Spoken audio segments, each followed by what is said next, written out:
This girl at work said something to me the other day, and I like can't get it out of my head. I heard a baby around her. I was like, oh God, that's free birth control for me. And she's like, oh, that makes me think of my little baby. And I was like, yeah, I'm too selfish. I don't want kids. Like, I have a dog. That's enough for me. A couple of days later, she's like, so you don't want kids, but you have a dog. Do you have like a boyfriend or anything? And I was like, no, I've never had a boyfriend. She's like, how old are you? And I said, 27. She's like, and you've never had a boyfriend? And I like never really cared. But there's something about her like saying that really hit me this time, because like I've never been on even like 2 dates with the same person. Like, even guys I've talked to or like hooked up with, they'll slowly stop talking to me, and then I find out they have a girlfriend, or they get into a new relationship like a week later. And like when I was younger and I didn't have a boyfriend or a girlfriend, I'd be like, it's because I'm fat. I used to weigh like 320 pounds. I lost 160 pounds. It's not like I'm being hit up every day, every week, even every month with like people in my DMs or like messaging me on Snapchat trying to get with me. It's like no one hits me up. It's not even like I'm being selective with who I'm picking and like turning people away. It's just like people aren't coming up to me, and I don't understand. Not like I have an issue with people like wanting to hook up with me, but if it tries to go a step further, they're like, absolutely not, no. I don't want to just like hook up with random people that I don't know, so I'll tell people that I don't want to hook up with them until I know them, and then they're like, well, you're a prude. I'm like, I literally can't win. Why it's like hitting me so hard this time is the fact that she had the audacity to ask by choice, and I just sit there and I'm like, no, it's not by choice. When I was younger, I was like, oh, it's because I'm fat. Oh, it's because I'm fat. Once I lose weight, I'll have no problem. And now that I'm like not fat, I'm just like, what is it? What is the reason? So now I'm gonna finish my energy drink and hit the gym until I can't feel my emotions anymore. Maybe that's the reason. Women disrespect men in a lot of ways that sometimes y'all don't know that a man feel disrespected. When you correct your man in front of a room full of people, you just disrespecting him, emasculating him, and shrink him as a man. Ooh, and he might not say nothing, he might not even have the words, or he might be smart enough to not make a bigger scene, but you do not never do that. And that's one of the things I've seen women do, and I'm like, it makes everybody else with the high IQ, it makes us uncomfortable when we see you do that. When you talk to your man crazy or use a certain tonality to speak with him, it makes men with a certain intellectual and an emotional IQ, it makes us uncomfortable. Women who do that, a man doesn't feel respected. Men are not intimidated because you make money, sis. They're not intimidated. They don't want to deal with your attitude. They're not intimidated. They don't want to deal with you. Women think it's attractive to be a lot to handle. No, grow up. You are a burden. It is high time someone spoke out against society's out-of-control obsession with women being single and working. It is beyond ridicule that the media insists that a woman's happiness is determined by her job status. Ads, social media, movies, and TV shows all promote the idea that if you don't work, you're not doing well in life. Because of the so-called progress in gender equality, this old-fashioned nonsense, in which marriage and family are no longer important, is still clinging to power. Mothers are subjected to judgment or pity, and women are repeatedly told that being single makes them more valuable. Media and cultural norms are excellent at portraying solitude as a personal choice rather than a life failure. Feminism's constant appeal to victimhood and validation has also not been helpful. It has made personal fulfillment into a competition and made being alone appear to be an accomplishment. Women are being persuaded to feel incomplete and inadequate if they do not meet these out-of-date standards, rather than encouraging genuine happiness and self-worth.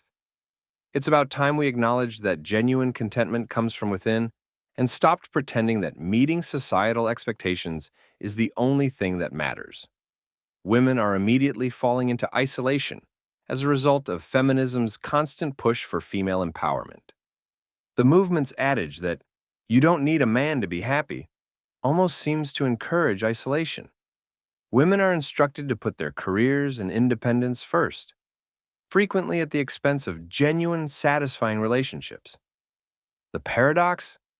Women are left alone, their social networks shrinking as they bury themselves in work, as they strive for professional success and personal freedom. The idea that women should never need a partner and should be completely self-sufficient is not empowering. Rather, it isolates women. Relationships can be stigmatized as a sign of weakness because of feminism's obsession with autonomy and financial independence. Relationships are viewed as impediments to a woman's freedom rather than as valuable partnerships because of this distorted perspective. Additionally, feminism's constant attack on traditional relationships as oppressive and outmoded only serves to hinder women's ability to form meaningful relationships. Even though they may provide the stability and companionship they secretly desire, many women are wary of pursuing traditional relationships due to the narrative that they are inherently flawed or limiting. The outcome? A growing problem of female isolation. Women who have bought into the feminist craze may be successful in their careers, but they frequently end up feeling empty and alone. In many instances, the very message that was supposed to free them has led them into a life of solitude, prompting them to consider whether all that independence was worth the cost to their emotional health. In essence, the current course of feminism is not empowering women. Rather, it is preparing them for a future filled with loneliness and regret.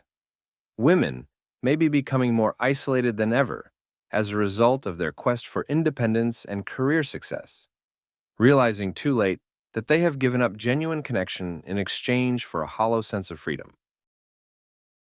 When a man wants to get married, he's only getting married truly for one reason. Because let me be honest with you women, the men can work and provide for themselves. He does not necessarily need you to cook, clean, and have sex, because he can get sex from multiple women. They're giving it out. A lot of them can cook and clean. Their mother taught them, or they can pay someone to get it. The culture is telling them, do not get married. So why would a man go past what the culture is telling him and choose to have a wife? Because with a wife, you can now have love, you can now have nurturing, you can have support, you can have affection. This is what he can't get from a roommate. So if that is not what you're leading with in your relationships with men, is love, support, nurturing, and respect, this is why your husband is now pulling away, because in the beginning you gave him those things. But as you got into the relationship, you got bitter, you got resentful, you start seeing his flaws, start counting that against him, you start measuring him against other men, and now you're pulling back on the love, the affection, and the nurture.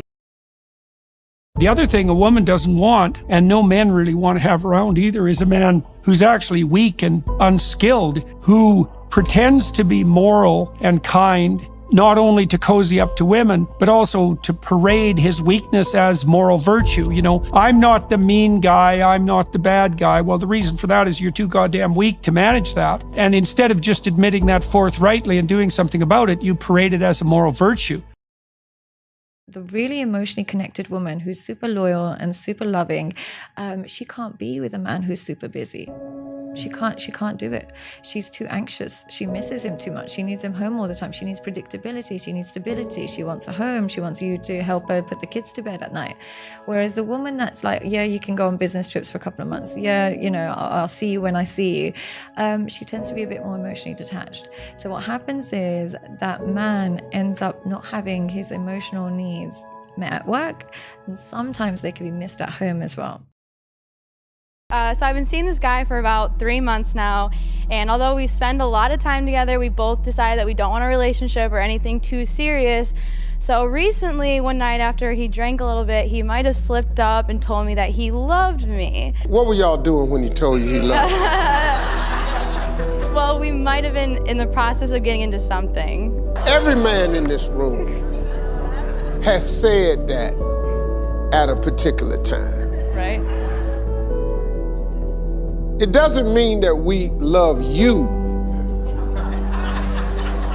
What it means is we love what's happening right now. And since it's happening with you, then hell, you it. Ask him one day, just say, can I ask you a question, just hypothetical? How would it make you feel if you never saw me again? And that wraps up today's episode of Manosphere Daily. If you enjoyed the content, give it a like. Be sure to subscribe and hit the notification bell so you're notified as soon as a new video is out. Share your thoughts in the comments below. See you all tomorrow.